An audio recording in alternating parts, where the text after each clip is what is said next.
wasiir ku-xigeenka xanaanada xoolaha iyo kalluumaysiga Somaliland oo ay wehelisa agaasimaha waaxda shaybaadhada ee wasaaradda isuduwaha wasaaradda ee gobolka Gabiley iyo shaqaale weynaha ayaa waxay maanta dowlatus ka sameeyeen xuska maalinta qaran ee 18 May ee gobolka Gabiley waxaanay socdaal lagu ku soo mareen fagaaraha weyn ee loo asteeyay in ay maraan shacab weynaha gobolka Gabiley intaasi kadib agaasimaha waaxda shaybaadhada ee wasaaradda xanaanada xoolaha iyo kalluumaysiga ee Somaliland ay kooban ku qabteen halkan oo ah xafiiska wasaaradda xanaanada xoolaha ee gobolka Gabiley waxaana munaasabadani kooban ka hadlay isuduwaha xanaanada xoolaha ee gobolka Gabiley iyo mid kamid ah shaqaalaha wasaaradda waxaana hadaladoodii kamid ahaa bismillaahir rahmaanir rahiim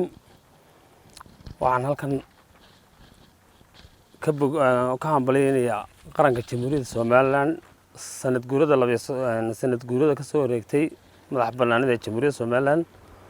taasoo maanta aanu ka qayb qaadanay dabaaldega lagu xusayo May ee gaar ahaan gobolka Gabiley aanu ka qayb qaadanay waxaan kaloo halkan aad iyo aad uga hambalyeynaya oo uga bogaadinayaa madaxweynaha qaranka Jamhuuriyadda Somaliland madaxweyne ku-xigeenka wasiirka wasaaradda xanaanada xoolaha wasiir ku-xigeenka agaasimaha guud ee wasaaradda xanaanada xoolaha iyo dhammaan shaqaale weynaha wasaaradda xanaanada xoolaha sida qiimaha iyo qaayaha badan ee uga qayb qaateen sanad guurada 12aad ee ka soo wareegtay la soo noqoshada Jamhuuriyadda Somaliland waxaan kaloo si gaar ah ugu hambalyeynaya agaasimaha waaxda shaybaadhada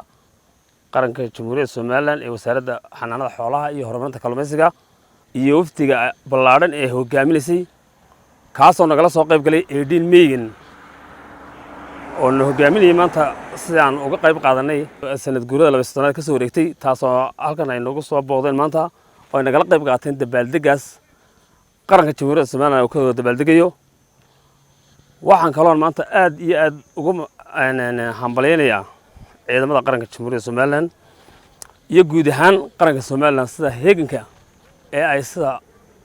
buuxda uga wada qayb qaateen sanad guurada 12aad ka soo wareegtay madax bannaanida Jamhuuriyadda Somaliland waxaan kaloo halkan aad iyo aad uga bogaadinaya dhammaan shacab weynaha reer Somaliland ee maanta u dabaaldegaya 18 May aad iyo aad baan dhammaan idinku wada hambalyeynaya bismillaahir rahmaanir rahiim maanta waxa farxad weyn noo ah ka soo qaybgalka 18 May ee aan ka soo qayb galnay annagoo ku dabaaldegayna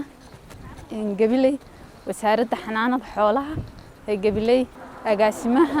uu hogaaminayo agaasimaha waaxda shaybaadhada